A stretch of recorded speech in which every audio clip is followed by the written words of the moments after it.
பைத்தியமா இருக்கிறது. இந்த சிலுவையை பற்றின உபதேசம் இருக்குல்ல, அது கெட்டு போறவங்களுக்கு என்னவா இருக்குது? பைத்தியமா இருக்கிறது. சிலுவையை பற்றின உபதேசம் என்ன என்றால் என்ன அப்படின்னா, கழுத்துல சிலுவையை போட்டுக்கிட்டு திரியுறது அது இல்லை. இங்க கர்த்தர் சொல்லுகிற சிலுவை, இங்கே அப்போஸ்தலனாகிய பவுல் பேசுகிற சிலுவை என்பது நம்ம கழுத்துல டாலர்ல போட்டுக்கிட்டு இருக்கிற பாரு, அந்த சிலுவை அல்ல. ஜெபமாலையில வச்சு சிலுவை வச்சு ஜெபமாலையை உருட்டுறாங்கல்ல, அந்த சிலுவை அல்ல. சில ஊழியக்காரர்கள், சில விசுவாசிகள் என்ன செய்கிறாங்க, எங்கேயாவது கோயிலுக்கு போகும்போது, எங்கேயாவது சர்ச்சுக்கு போகும்போது, பண்டிகை நாட்களில் சிலுவையை தூக்கி கொண்டு தெருவில் என்ன பண்ணுறாங்க, நடக்கிறாங்க. சிலுவையை பெரிய சிலுவையாக செஞ்சு அந்த சிலுவையை சுமந்து கொண்டு தெருவில் நடந்து காண்பிக்கிறாங்க. ரோடு ஷோ பண்ணுறாங்க, வீதியில் நடந்து வீதியில் ஷோ காண்பிக்கிறாங்க. அந்த சிலுவையை குறித்து இங்கே வேதம் சொல்லவில்லை. சிலுவை என்பது பாடுகள். அல்லேலூயா. சிலுவை என்பது என்னது? பாடுகள். சிலுவையை பற்றிய உபதேசம் கெட்டு போகிறவர்களுக்கு பைத்தியமா இருக்கிறது. இந்த சிலுவையை பற்றின உபதேசம் என்று சொன்னால், இந்த மாதிரி சிலுவையை நம்ம தனியாக செஞ்சு ஒரு ஆசாரிகிட்ட சிலுவையை கொடுத்து மரத்தை கொடுத்து சிலுவையை செய்ய சொல்லி, அல்லது தங்கத்தை கொடுத்து தங்கத்தினால சிலுவையை செஞ்சு அதை சுமந்து கொண்டு திரியிறது அல்ல, அதை குறித்து காரியம் அல்ல. சிலுவை என்று சொன்னால் இயேசுவுக்கு தண்டனையாக கொடுக்கப்பட்ட ஒரு ஆயுதம் தான். என்னது இது? சிலுவை. இயேசுவுக்கு அவரை அடித்து அவரை அறைந்து அவரை மரணத்துக்குள் ஆக்குவதற்காக அவருக்கு கொடுக்கப்பட்ட ஒரு தண்டனையின் ஆயுதம் தான் என்னது? சிலுவை. அல்லேலூயா. இப்போ உதாரணத்துக்கு காந்திய எதனால கொன்றாங்க? காந்தியை எதனால கொன்றாங்க? எதனால சாவடிச்சாங்க? சொல்லுங்க.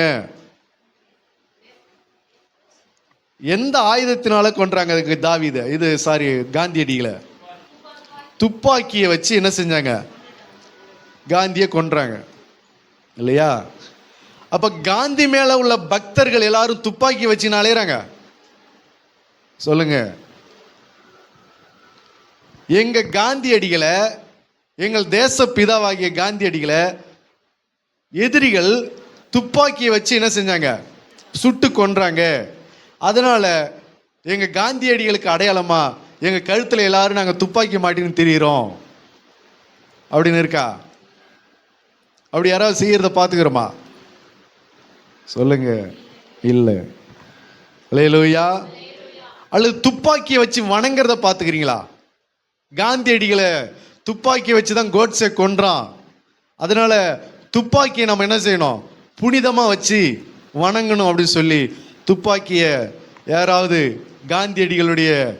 காந்தியடிகளை பின்பற்றுகிற தேச ஜனங்கள், காந்தியடிகளுடைய மக்கள், அவரை நேசிக்கிற ஜனங்கள் அந்த துப்பாக்கியை புனித சின்னமா எண்ணுகிறார்களா? இல்லை. சில மனிதர்களை, பலவிதமான தேச பிதாக்களை பலவிதமான ஆயுதங்களை கொண்டு கொன்றார்கள். உதாரணத்துக்கு சில பேர் என்ன செய்யறாங்க? தூக்கில் தொங்க விடுறாங்க. அப்போ தூக்கில் தொங்க விட்டாக்கா அதனால அந்த மனிதர்களை நேசிக்கிறவர்கள் தூக்கு கயிறை வச்சுன்னு அலையிறாங்க. சொல்லுங்க. எங்க தலைவரை தூக்கில் போட்டாங்க, எங்கள் அரசியல் தலைவரை என்ன செஞ்சாங்க? தூக்கில் போட்டாங்க, எங்கள் கட்சி தலைவரை தூக்கில் போட்டாங்க, அதனால நாங்கள் எல்லாரும் தூக்கயிரோட என்ன பண்ணுறோம்? அலையிறோன்னு சொல்லி சொல்கிறாங்களா? இல்லை. ஆனால் கிறிஸ்தவர்களாகி நம்ம தான் இயேசுவை எதனால கொன்றாங்க? சிலுவையில் கொன்றாங்க என்று சொல்லி சிலுவையை நம்ம என்ன செய்கிறோம்? புனித சின்னமாக அதை வணங்க ஆரம்பிச்சிட்டோம். அதை புனித சின்னமாக கழுத்தில் மாட்டிக்க ஆரம்பித்து கொள்ளிட்டோம். அதை புனித சின்னமாக இன்னைக்கு அதை எடுத்துக்கிட்டு திரிய ஆரம்பிச்சிட்டோம். அல்லேலூயா.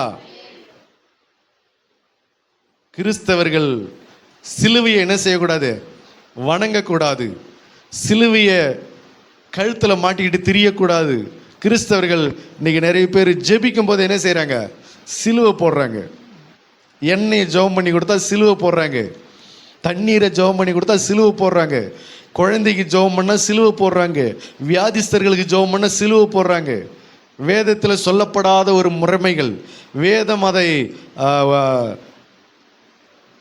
அதுக்கு சப்போர்ட் பண்ணாமல் செய்கிற ஒரு முறைமைகள் இதெல்லாம். ஆண்டவர் அதற்கு பரிந்துரை செய்யலை.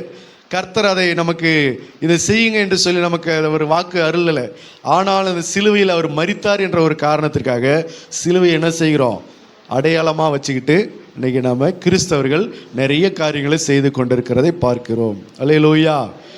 இதுதான் சாதுரிய ஞானத்தினால பண்ணி கிறிஸ்து எதுக்காக சிலுவையில் மரித்தார் என்ற நோக்கம் என்ன செஞ்சிருச்சு, ஜனங்களுக்குள்ள மறந்து போயிடுச்சு.